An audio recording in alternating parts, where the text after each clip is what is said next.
Hunters, welcome back to another Flush 'em and Dust 'em podcast. Tonight we have Connor on. He is with Great Lakes Guided Outdoors LLC. So we're excited to have him on. We need to hook up too because I need to get my goose call. I need to practice that. I got one of those GK calls that you I don't know if you're a dealer for or you help them out or whatnot, but I got one of those and it sounds good. I just need some help with fine tuning it, So it's not that good. No, it is. There's a guy that that a goose hunt with. He was looking for another call, so he tried it out and he's like, oh man, I'm picking one of these up. So he actually went and ordered one the next day through you guys. So he was super happy with it. But anyways, Connor, thanks for coming on tonight. Definitely appreciate it. But if you could introduce yourself and we'll take it from there. Yeah, absolutely. I know this has been a long time in the making. Tyler and I have been chatting about this for, over a month at least. Yeah. But we finally pinned down a date to make it happen. So I'm glad that we made it happen and I'm here. I'd also be obviously more than happy to help out with the goose call, whether it's you or anybody that's watching. I'm no world championship goose caller, but you can take a look at the page. We do enough to fool a few geese every year. So I'd be more than happy, whatever stage you're at and goose calling, the only way to get better is to work at it with other like-minded people or people that, obviously, even me talking to people that are more experienced so that I can learn and grow too. But whether I can help or I can point you in the right direction to somebody that can, that would be awesome. But a little bit about me, like Tyler just said, I own and operate Great Lakes Guided Outdoors in Michigan. We do a lot of field goose and duck hunting in the fall and through the winter months even. And then we also do some turkey hunting in the spring, just a little bit. But say more than just a little bit. Stay tuned. We've had some, really good springs the past couple years. I've been very fortunate to have the exposure that I have to get the experience level that we're at now. Got a really great team of guys that have helped out, whether that be the guides, guys that are helping scout, and even as far as the guys at the lodge, helping with the amenity side of things and lodging and the cooking side of it. It's just been really awesome. And I mean, you can do a lot with one person that works hard, but you put, 5, 6 or 10 guys that are all paddling the same way and you're going to make it a lot farther. So it's been awesome in that regard too. Yeah. How long have you guys been guiding for? So we started Great Lakes Guided Outdoors in June of 2020. But I started guiding turkey hunters when I was 16. I started taking out like disabled veterans and kids every year because Michigan's a one bird state. So, I'd go out if I wanted to shoot my turkey. It happened pretty quick and we were done. So I started out doing it that way and, we'd probably kill, I don't know, anywhere between 5 and 10 turkeys a year doing it that way. And that was obviously good exposure for me to start learning how to cater to other people's needs. Because we worked with a lot of disabled vets and even people that are paraplegic, in wheelchairs. And obviously that's a very, very good thing. It's helpful for guys like that. And we still try and incorporate that as much as we can into our spring, whether that be, we get guys that tag out a day or two early. I'm like putting posts on Facebook, like where are the kids at that want to turkey hunt or, trying to get some disabled vets out still. But that's kind of where I cut my teeth into, guiding, if you want to call it that. And then through my college years, I started helping out a few other outfits here within Michigan. And then once I finished up with my school, I was going to school to be a physician's assistant and, this line of work kind of roped me in and I haven't been able to get back out yet. That's not a bad thing. I don't blame you on that.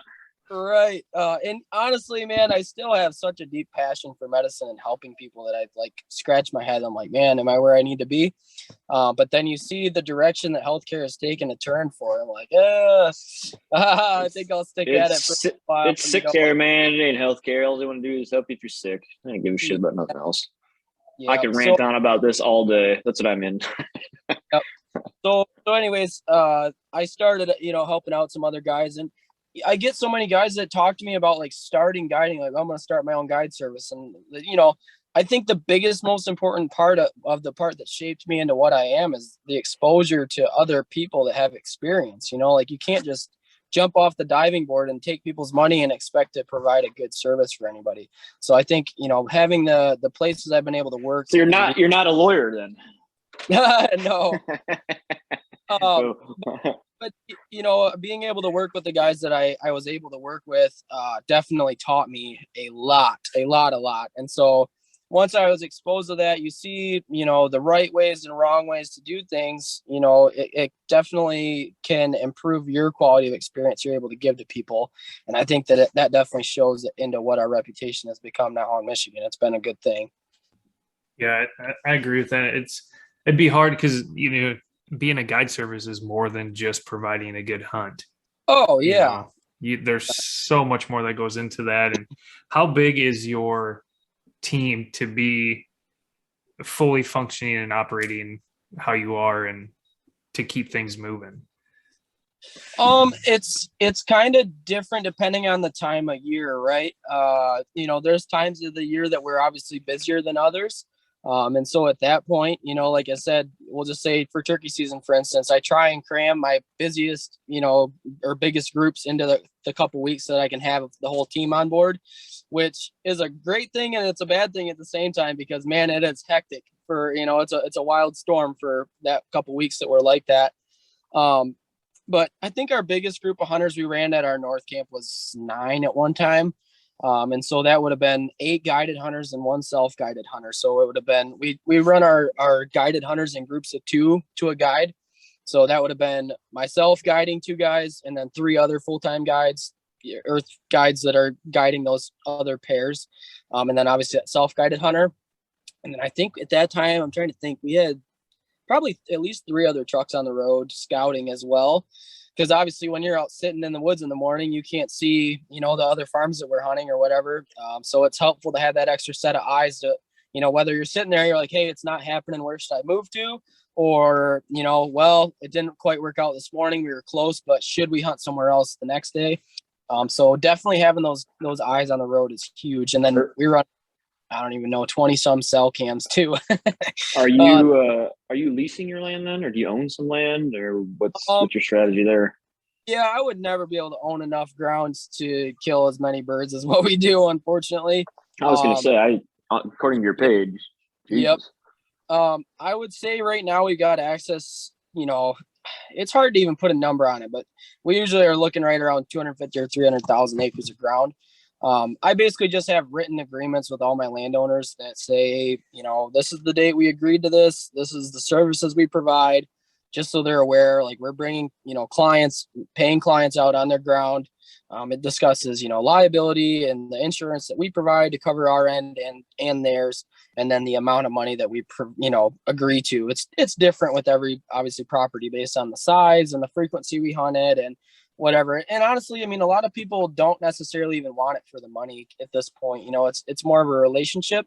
But the biggest thing is like, there's people, locals or wherever, they'll go around. They're like, oh, he's guiding on your ground and he didn't tell you, and he's making money and you're not paying you, and yada, yada, yada, which is the furthest from the truth, because we have it in writing that they know what's going on. And, we pay them normally a set amount by the day or by the season or whatever. So It's fair. It's fair for everybody, because I shook your hand, I introduced myself, we built a relationship, whether it be, that we're going to hunt the next day, or I've known this person for X amount of years, they at least know what's going on. So I hate to use the term lease, because like, I don't want to be that guy that like controls so much ground that nobody else can hunt. Oh, it's not that much. It's only 300,000. Right. But, but a lot of the places I'm so close with the landowners that like, they might send me a text or like, my cousin Timmy wants to go out and hunt or whatever. Like, what's your schedule look like? Do you either have room for him to hunt with you, which more times than not, we'll just do it that way? Or are you okay with him going out and hunting? Because I hate to say like we have priority because the clients want to have a good hunt, but a lot of them understand that, and that's kind of the way that it goes. So it's just cool, because I've been able to, like I said, build good relationships with everybody more than anything, that everybody's happy at the end of the day, and it goes pretty well that way. How long has it taken you to build that? So your first year compared to what you have now, what's the difference in land, or is it still new enough it's not too different? We've definitely grown significantly because obviously to run hunts to the frequency that we do now, I mean, you know, we're hunting every day, if not in fall, running 2, 3, 4 groups a day. You know, you're covering a lot of ground. So we definitely have grown substantially. But again, like bouncing back to that point where we just I kind of dove into, where guys are like, oh, I'm going to be a guide now. Like, you know, they're sending me a message. They have permission for like 3 farms. You're like, whoa, like you can't be taking thousands of dollars from people, you know, if you aren't prepared on your back end to support it. So, you know, we've definitely, you know, acquired some new ground and new relationships with people, you know, especially once you're in and around these communities. You know, you meet this farmer and the next thing you know, this farmer talks to the next farmer and then they call you, and it goes pretty well that way. But I mean, we already had a good bit of ground to run on prior to, you know, ever even getting into guiding. Yeah, that's really nice to have that startup for it. Makes it a little easier to take that leap and get going. But even like on that note, like it's hard for me, like I travel a lot obviously, but it's hard for me to travel sometimes because like I have developed such a big network of people that, you know, it's kind of cool. I get to help out a lot on these farms, whether they need help on the farm or they need help running parts somewhere or taking a trip to go pick this up or do that. You know, it's almost a full-time job in itself just to maintain the relationships to what they are. Yeah. How far are your farms, like from your base camp where your lodge is? Sure. The lodge we used in turkey season this year was actually in a perfect spot. I rented out a high fence deer ranch's lodge, and we're super grateful for that. It was awesome. But it's actually in between like the 3 or 4 main units that we turkey hunt. So, you know, we were like a 20-minute drive from the northern units and like a 20-minute drive from the southern units. So we're kind of right in the middle. It's perfect.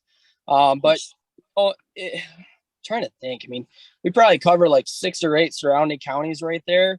And then, like I kind of mentioned, we have 2 or 3 other spots in Michigan that we kind of have like a smaller, you know, camp set up at that we may go and bounce down to if we do to. So, I mean, we hunt all over the state. That's why it's hard to pin it down, you know. What's your success rate if you had to put a number on it? For turkeys? Yeah. So if you want to say shot opportunity, it's 100%. I had 3 people go home last year that missed either 2 or 3 turkeys each under 25 yards. I mean, that's all I can ask for is the opportunity. That was hard because I mean I beat myself up for it when people come in and they, you know, invest their time and hard-earned money to come hunt with us. But at the end of the day, like you have to also be prepared on your end as well. You know what I mean? Like you are ultimately harvesting a life. You know, to me, that's a significant thing. You know, like you're not just going turkey hunting. Like you are going to kill something. Like, you know, you need to be ethically prepared to do that. And so it's a hard thing to be in that situation, and it's frustrating too on both ends, I think, you know, but ultimately you just have to be prepared. So, but that's, like I said, I'm 24. So, you know, I don't know, between the last 8 and 10 years of turkey hunting and taking people turkey hunting, I mean, that's a lot of turkeys. That is a lot of turkeys. A ton of them. So you guys plan on rolling around in Toyota RAV4 hybrids this year, or are you going to be driving your diesel trucks around? Oh my God. Scouting? Really, I blew my transmission. I had a 2018 Silverado with a 5.3 gas truck. I blew the transmission twice this winter. From what? Hauling trailers? Yeah, the first time I think was just from hauling trailers. Get rid of mine. And the second time they actually installed that first replacement wrong. And fortunately I bought the warranty, but I mean, still, you know, between the time your truck's down and getting it towed places, I mean, you're still out a bunch of money, whether you buy the warranty or not. Yeah. So that was a huge headache. I got my truck back the second time. And actually, before I got the truck back the second time, I already purchased a different truck. But I ended up buying a 2004 with the 6.6. It's a diesel. And then, you know, I paid cash for it, which is good. So I don't have a truck payment, and I paid for all my insurance at once. So I'm like trying to be smart about it financially, but oh my gosh, you aren't kidding. Paying for it at the pump. Oh, it's bad. Yeah. but I just had this conversation with somebody today. They're like, oh, I had to fill my key up, whatever, once or twice a week, and it's $60, each fill up. And I'm like, yeah, imagine me, I've got me, and like I just mentioned, 4, 5, 6 trucks getting filled up on top of mine a day. You start racking that up. I mean, we aren't filling up quarter tanks of gas. I mean, we're covering, like I just said, however many counties. Oh my gosh, it's definitely bad. But I mean, that's where I tear myself up. You try and provide the best service you can for people's hard-earned money, but at the end of the day, I mean, somebody's got to pay for the fuel. You know what I mean? Yeah. So, Yep.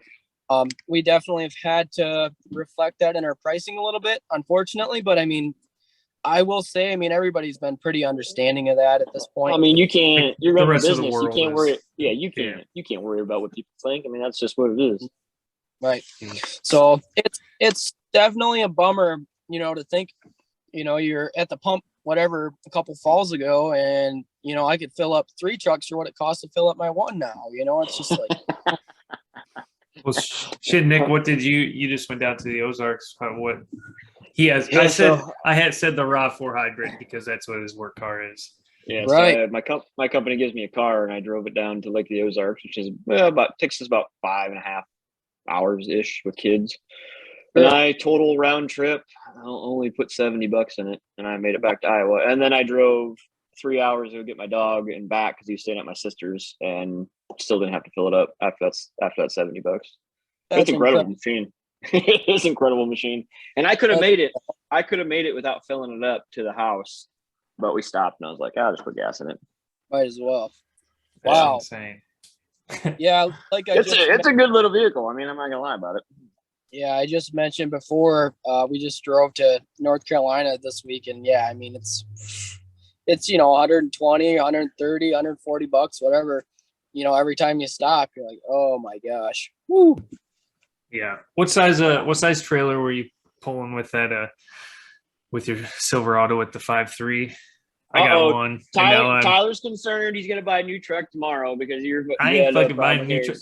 Dude, the price of trucks, I can't afford anything. Right. I've got a new used truck. Oh, the bigger of the two is a 16-foot, but it's got that extended height, so I think it's 7.5 foot.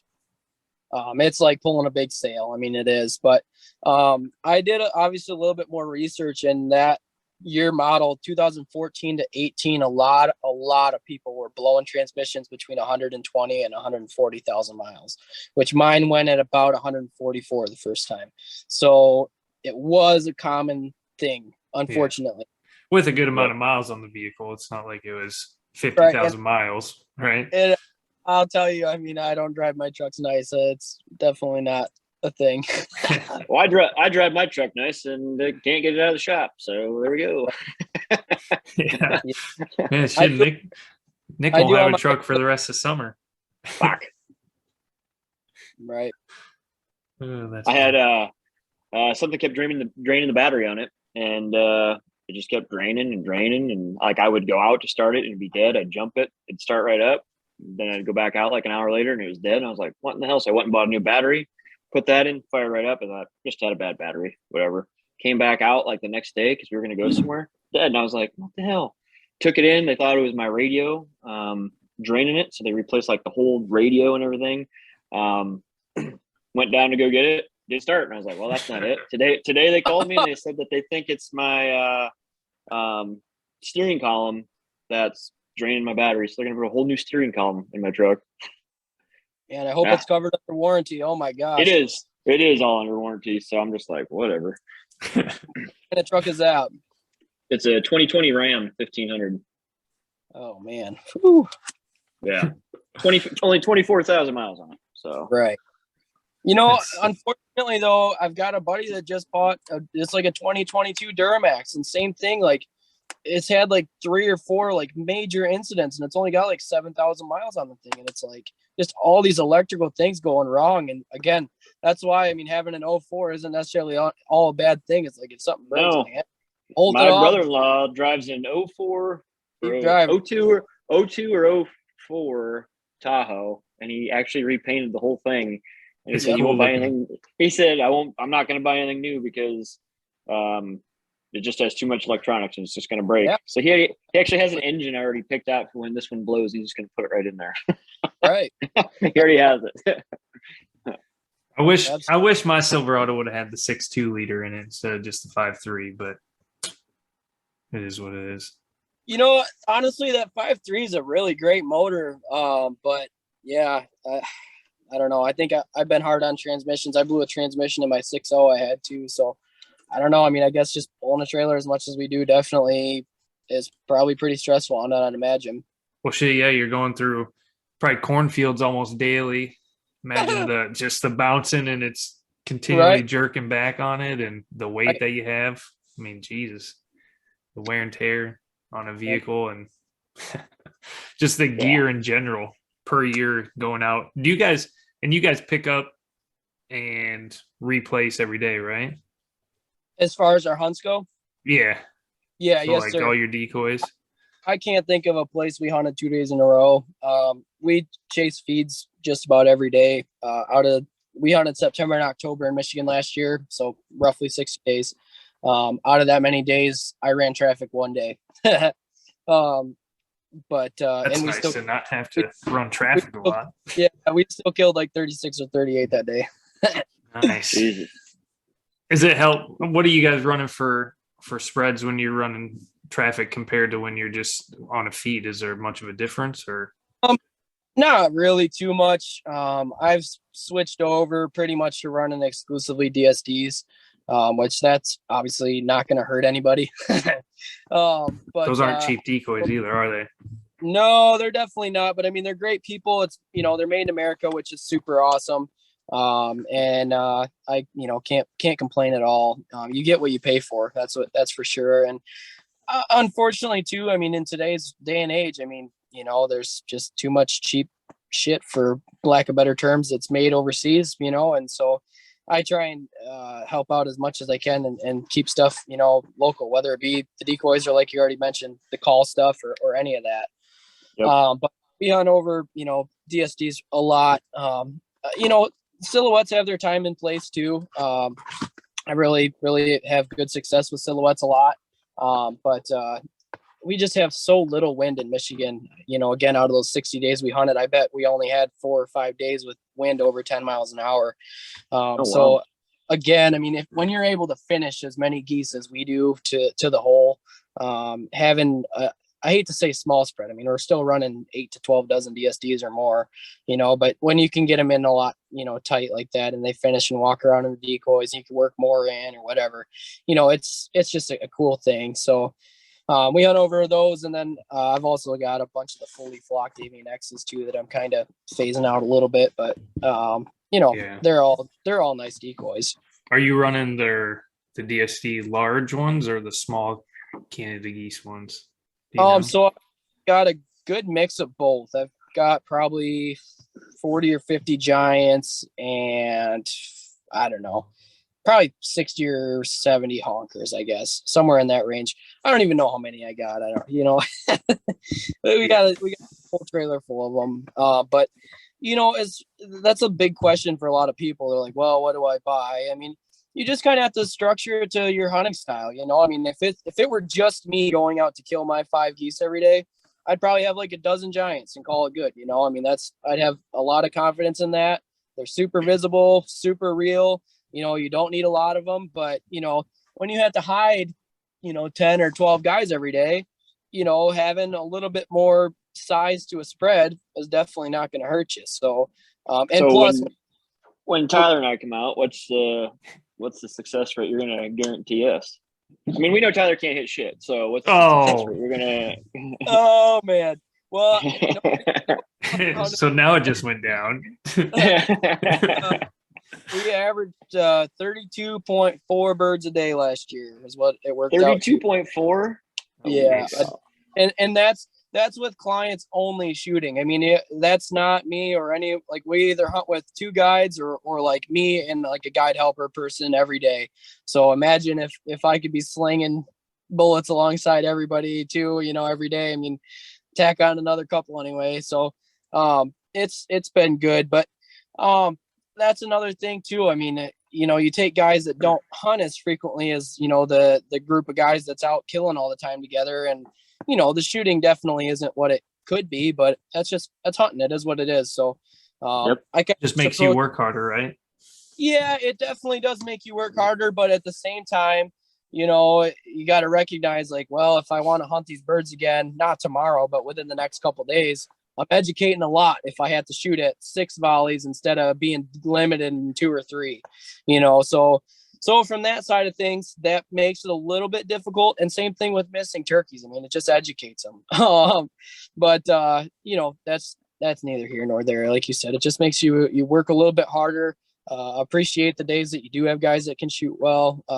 And it is what it is. But guiding, you have to have a different mentality. If everybody's happy, if they shot 6 boxes of shells and killed 3 geese, but they're happy, whatever, but if they shot 5 geese and 6 shots and aren't happy, well, sorry. Yeah, that's the way it goes. Do you have a dog? Ahead. I see a black lab. I'm not sure. Is that yours? So currently I don't. I got one on the ground right now that I probably should be picking up soon. I don't know how closely you guys follow along, but I work pretty closely with the guys at Southern Oak Kennels North. They're down in like the southwest corner of the state, Michigan. Again, I've learned a ton about dog handling and training and just taking care of dogs in general, from all those guys down there, Don, Wally, Cody, everybody. But I've got a dog down at the kennel there that I've formed a pretty good relationship with. Her name's Ashley. It's just one of their breeder dogs. When she's not like either in heat or getting bred or whatever during season, they'll usually send her up to hunt with me. And that's who I hunted with all season last year in Michigan. And she's, I think, 6 now. I hunted with her when she was like 2 or 3, right around that time frame. And then this year when she was 6. In the last seasons in between, she was having puppies, but she just put a litter out in February and I'm supposed to have a female out of that. So I'll be working with her, obviously training, and then we'll see if Ashley's ready to rock and roll this fall or if they're breeding her one more time. Yeah. Are you going to do the training on your own, or are you going to send her to Southern Oaks to do it? I would say I'll probably try and do a good chunk of it on my own, but I mean, I don't know how well Wally and Cody and those guys down there, but they do a phenomenal job. So I'm sure I'll probably have a little bit of the fine tuning and finish work, with them. I'm definitely humble enough to say when, I'm not the best at something. When there's somebody that's better than me, I'll shut my mouth and watch and take it in or put the dog in the spot that it needs to be in. Yeah. And dog training is so difficult because every dog is different, right? You don't approach each situation the same when it's different, obviously. So it's like, oh God. Right. Yep. Yeah, and that's the part of the hardest part of picking up on the dog. I mean, you have to form that relationship with them to know their personality, and then you have, correction. How much correction is not enough or too much, or what kind of correction does it need and when, and all that timing. It's just so crucial. Yeah, the timing is very crucial on that. Yeah, I did the Cornerstone gun dog program. So the one with Barton, obviously the owner of SOC, but that helped me a lot, and there's still so much you can learn outside of that. They have they have a private Facebook group, and it's kind of nice because I don't really have any mentors around here per se, but I use that group because everybody posts their issues in there that they're having all the way through the entire program. So it's like, if I'm experiencing something, I can, type it in the search bar, and a lot of times they'll pop up that someone's had that same issue, and you can read through the comments. Right. And there's a guys that know way more than a lot of people, and you just get a bunch of different, this guy had success doing this guy had success doing this. So, you can kind of play with it and see what works best, which is nice.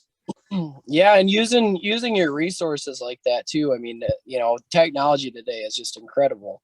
Whether it be the dog training or, like you just mentioned already in the beginning, goose calling, or what we're doing right now, talking about goose decoys or any of that. I mean, 50 years ago, that wasn't a thing. I mean, these old boys probably sat around a bar, talking about it in the weather, and that's it.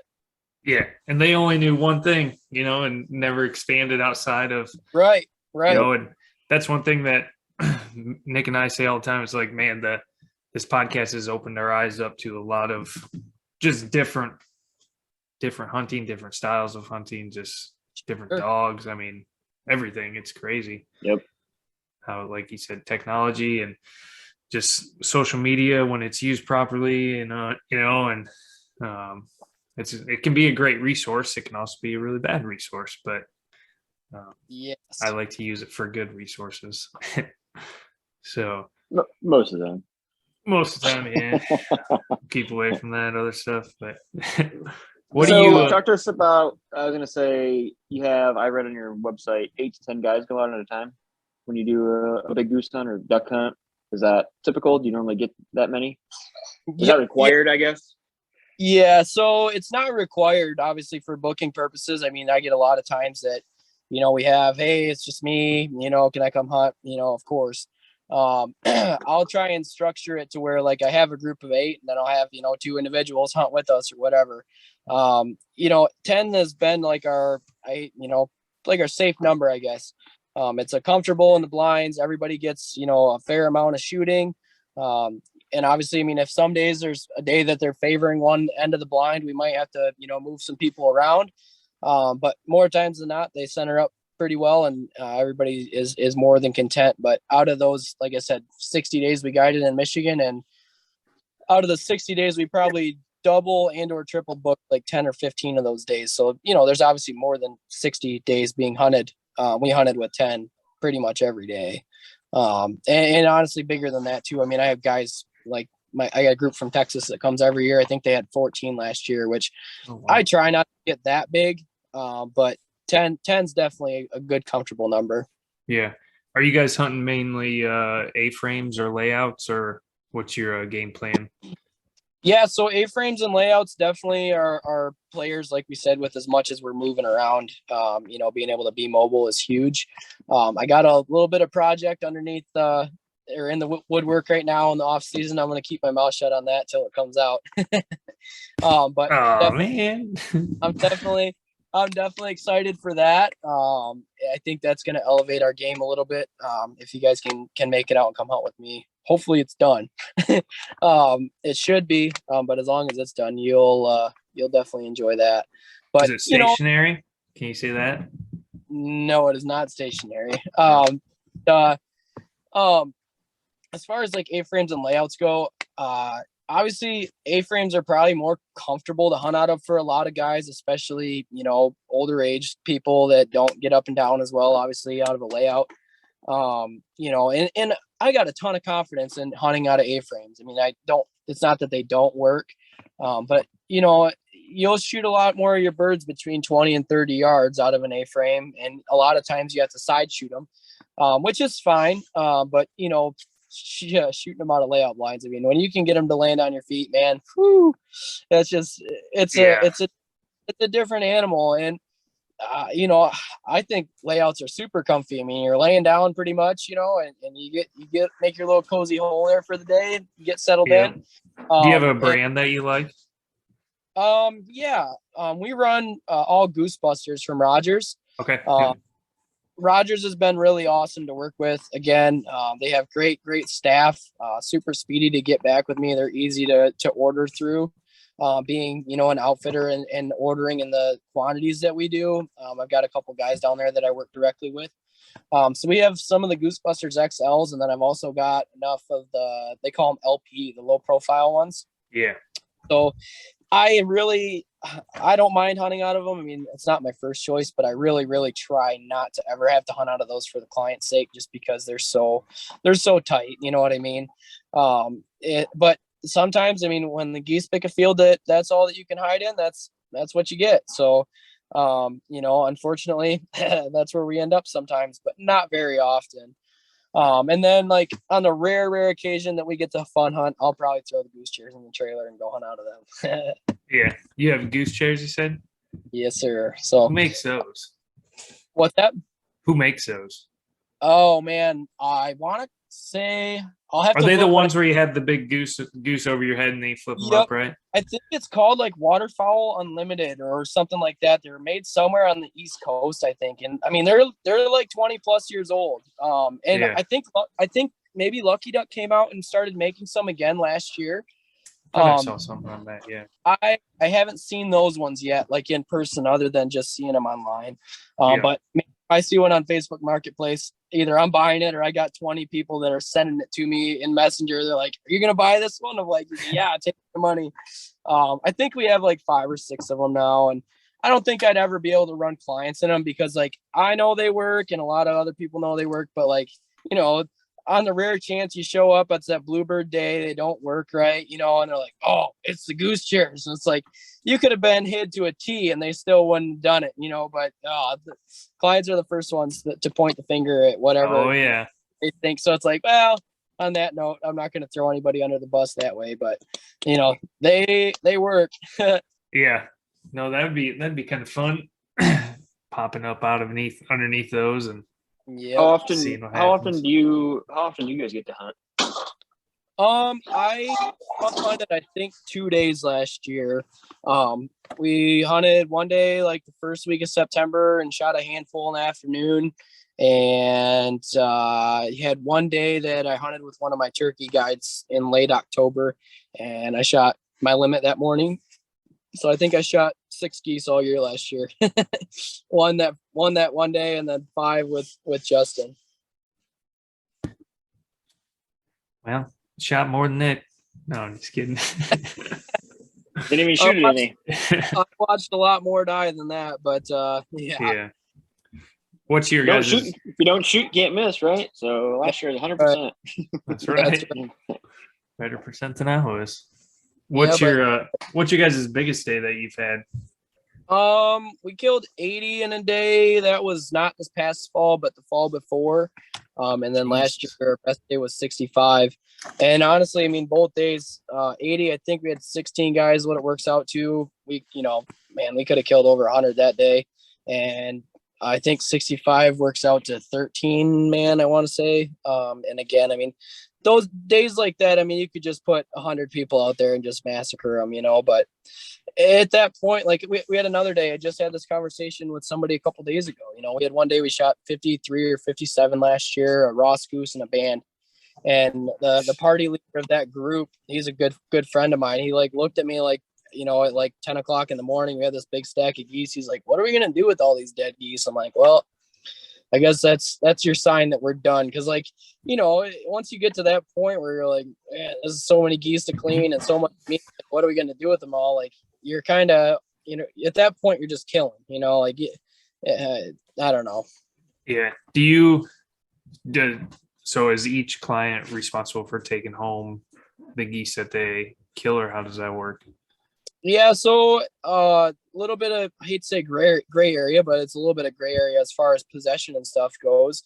But basically what we do throughout the morning, you know, when you shoot into a volley or whatever, or somebody shoots a single or whatever, you know, we will put each bird behind every hunter. Layout blinds obviously are the easiest, but even when we're in A-frames, we stick an individual pile behind each hunter so that, you know, nobody has more birds in their possession, whether we're in the field, you know, at the trucks, whatever, everything's in an individual pile.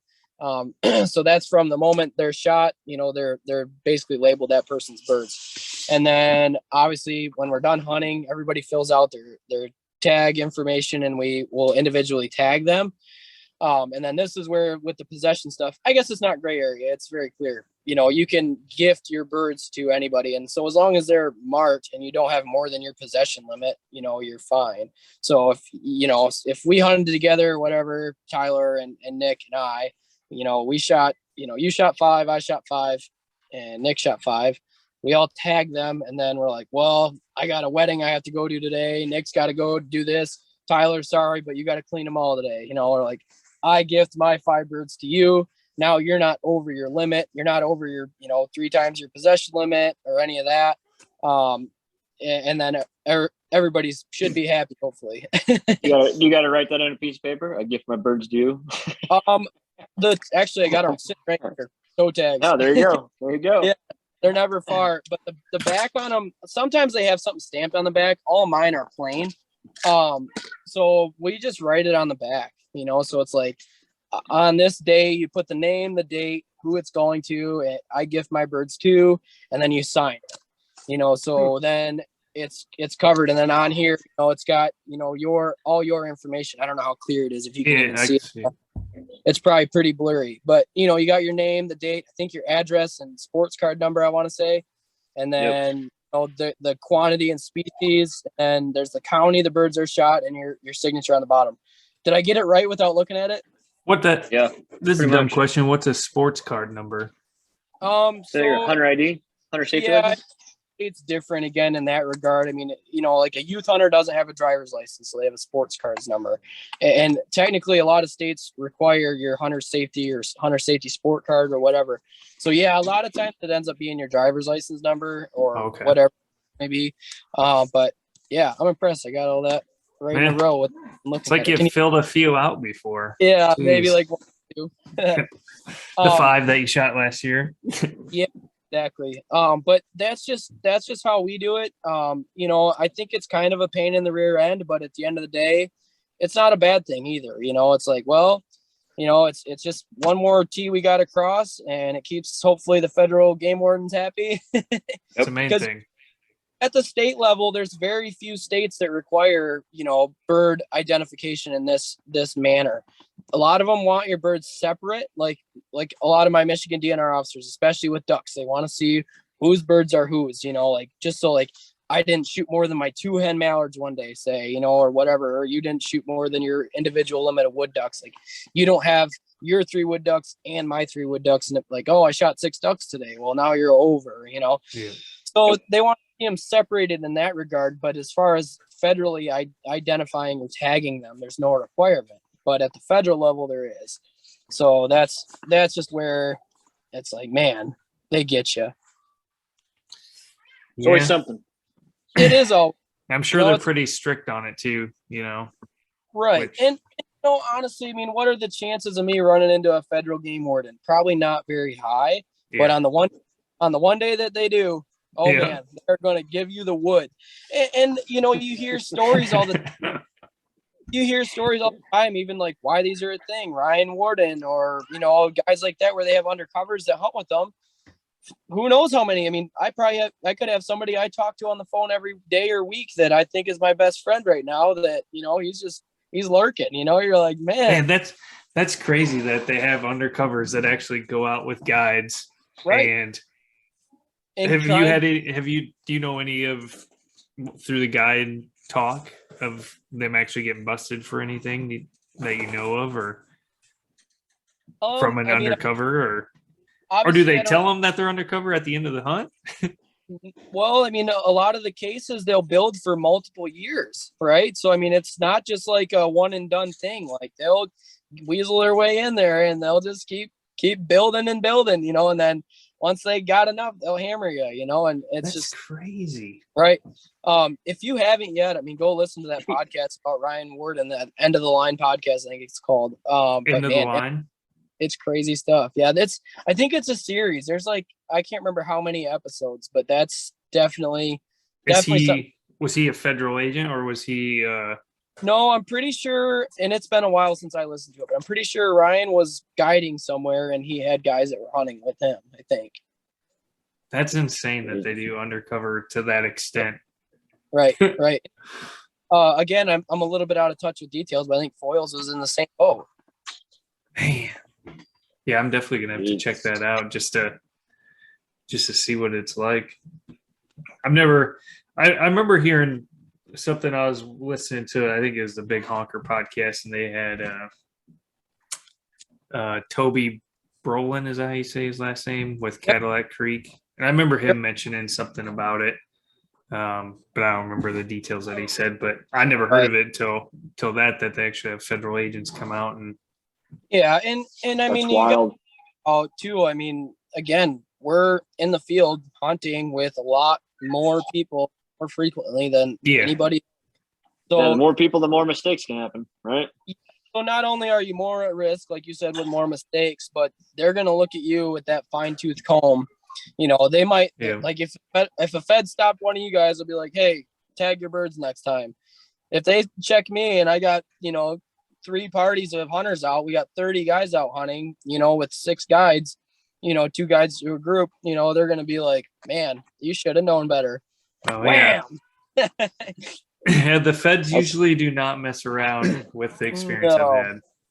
No. So that's just why, I mean, you just have to cross your T's and dot your I's. And, I don't know. I think if they want you for something, they're going to for something, no matter how good you try and be. Yeah. but that's, you can just try and be the best you can be. That's it. Yeah. What type of insurance do you have to have for being a guide, or do you carry? I don't really think there's anything that's like required, you know what I mean? And that's the scary part. I have just a general liability policy for the business. They actually put my trailers underneath my automotive insurance, so that saved a little bit of money. But everything else, everything that goes in the trailers, they put on the general liability policy, and it costs a little bit more to have to pay for your equipment. But I mean, with as much as we're doing, I mean, I just, it's nice to have. And then on that, since we're not in like a stationary location, they charge you more for that as well because you're moving. They, how insurance goes, they charge you for everything they can. Oh yeah, probably charge you for a different county, and right? Who knows what they can think of.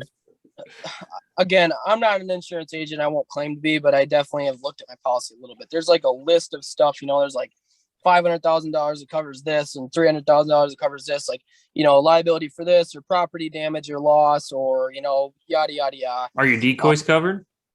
That's what I'm saying. Under the equipment, it is. So nice. That was one thing. It's like, again, it was a hard thing, and I could find it if I had to, but I had to like type out a detailed list of every brand and when I bought them and how much I paid for them, which I try to be really good with my bookwork anyway, so that I have, the numbers and dates and everything. So that's pretty much what it was. It was like, well, time to go back through all these receipts again, and see when I bought this and that and yada, yada, yada.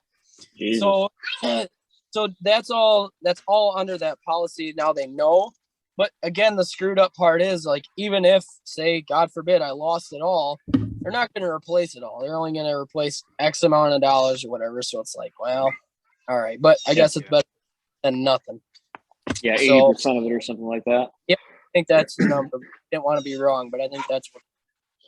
And there's a lot more that goes into guiding just through this conversation than just being a guide. Oh, and that's the hardest thing. I mean, there's really not that many resources for you to find this information out without just doing it. Like, you just have to do the legwork. Like, it is what it is, and it's not free.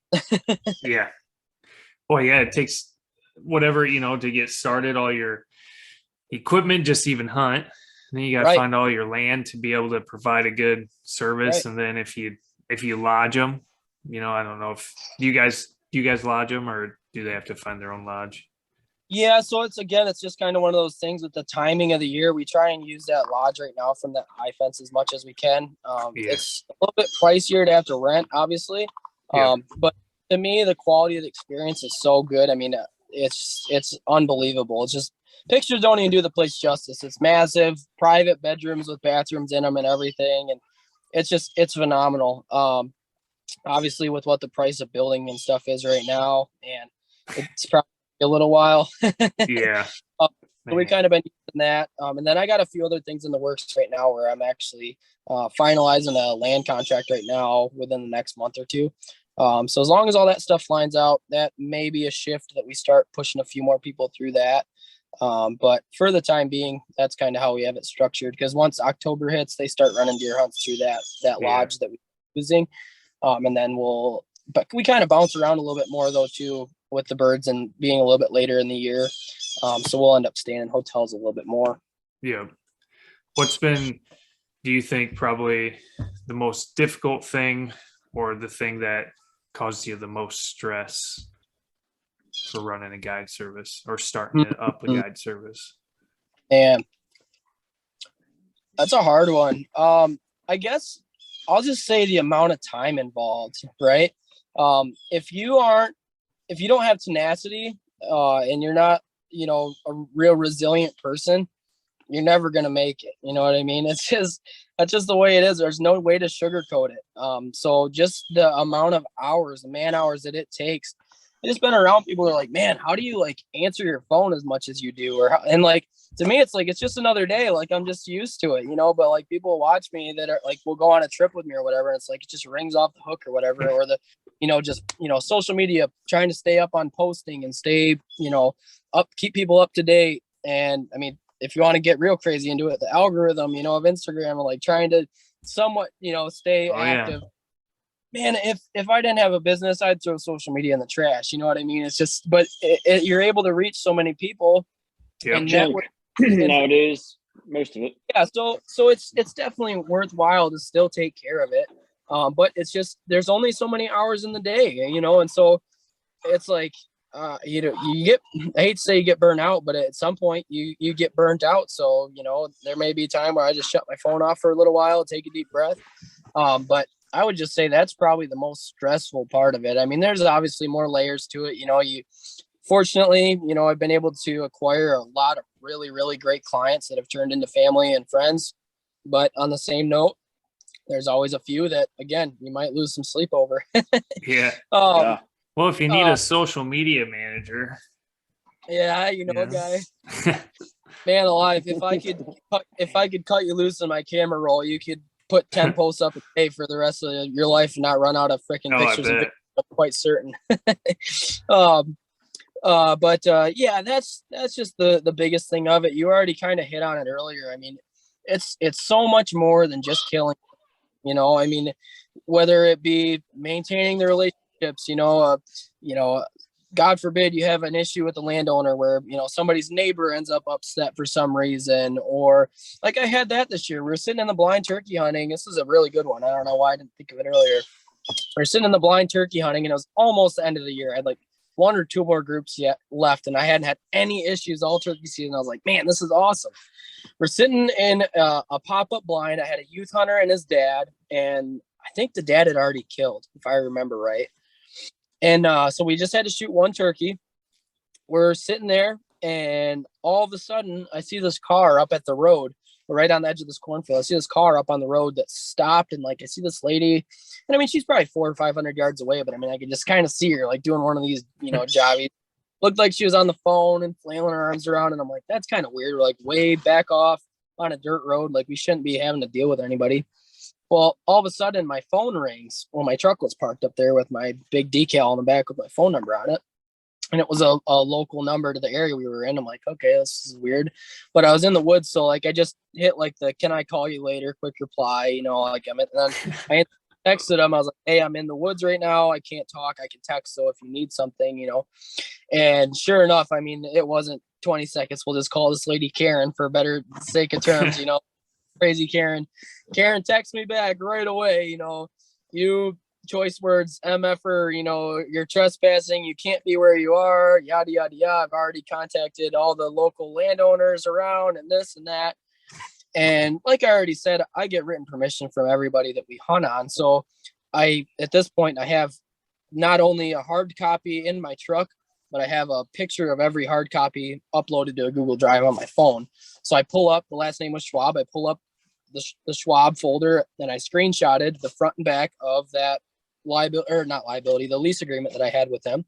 And I sent it to Crazy Karen. And I said, we on Schwab's property, and this is the amount we agreed to, the dates I can be out here, and we're good to go. Well, then she's like, well, I'm calling the DNR and this and that and yada, yada, yada. And I was like, I don't think you want to do that. There's hunter harassment charges that can be filed towards you for doing this, and she's like, well, and this is the worst part of it. I'm going to contact the other landowner.